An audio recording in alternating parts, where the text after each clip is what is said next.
through mishandling, we lost the benefit of an international competitive bidding.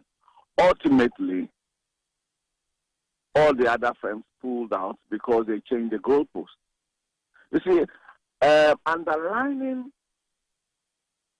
the immediate challenge we have was an over-ambition for local content, for local control. Over-ambition born out of chronism, born out of greed, born out of improper analysis. Because originally, in the original terms, a minimum of 20%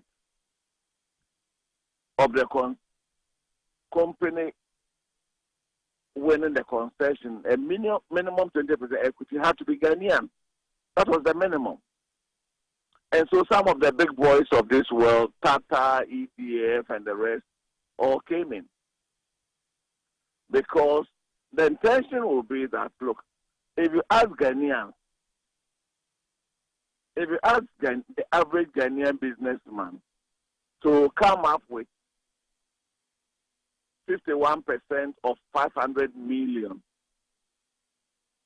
in 5 years, average Ghanaian company cannot. And therefore, the big boys with the muscles to bring them in will want boardroom control.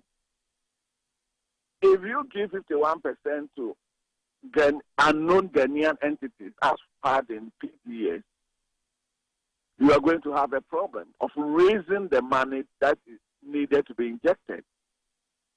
And remember, they couldn't even raise the premium for the diluted insurance guarantee. And therefore, they could only raise 1 million of the premium and had to take money from ECG to pay for the premium to submit to ECG. So this was exactly what we saw, but it wasn't going to work. But if they were working with the 20%, you can get 2-3 Ghanaian companies coming together who could provide the 20%. Alternatively, they could write on the back of the principal who would have had 80% or slightly below 80% and had the responsibility and the muzzle.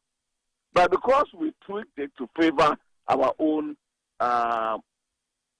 interest, we ended up in a situation where the people we brought on board didn't have the financial wherewithal, they didn't have the capital, they didn't have the money.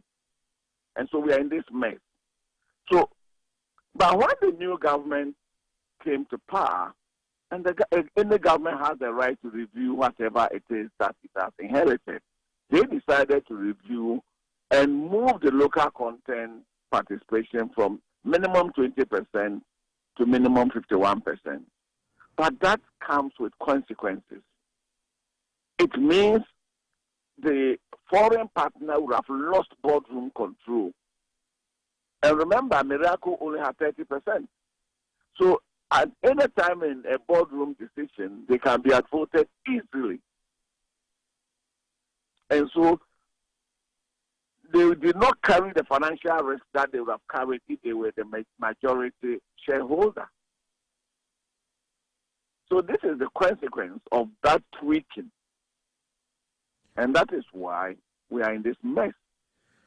So for you, the major decision that has led us where we are is the issue to raise the local partnership demand from minimum 20% to now 51%. That is a huge jump. And for the big companies that were involved, they couldn't accommodate that.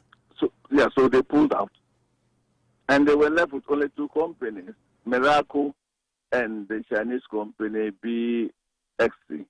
And BXC was disqualified. And so therefore, it was handed over on a golden platter to Miracle. And now they then gave Miracle the opportunity to cobble together a special purpose vehicle, which is a PDS. And they brought in Ghanaian entities that had most of whom had no track record did not have the capital, were unknown. How these Ghanaian companies were selected, it's another story worth investigating. There was no competitive tender. There was no invitation to competent Ghanaian companies with the muzzle. It was some cloak work done in the dark. And so we ended up with this cobbled PDS. Well, that is the major question one major question we have also been asking ourselves. Now, if somebody wins a bid and the person is supposed to get local partners, was it the work of the government of Ghana to do that for them, or was it for the person who won the bid to select people that he or she that the company can work with? And that's the original term.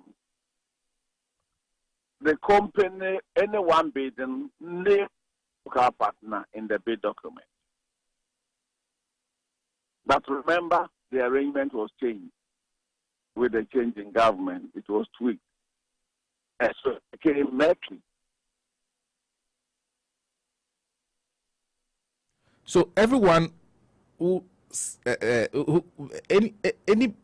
all the companies who put in a bid had named a local partner, including Miracle.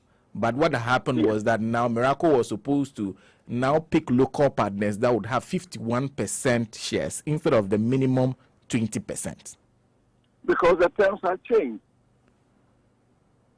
The terms had changed. Now Miracle has 30%.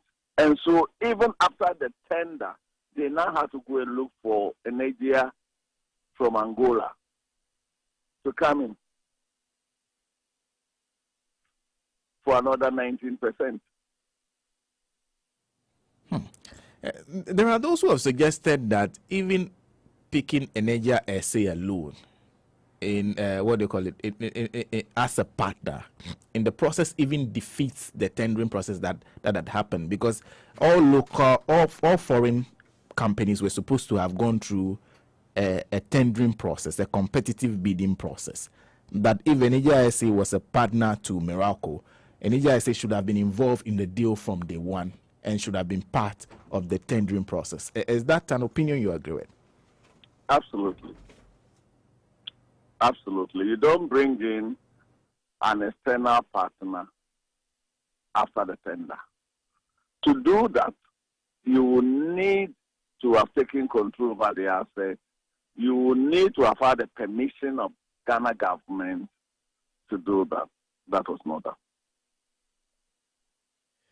Well, so what is the track record of the Angolan company? That is the track record. So that background check would have been made if they were part of the competitive bidding process. Precisely.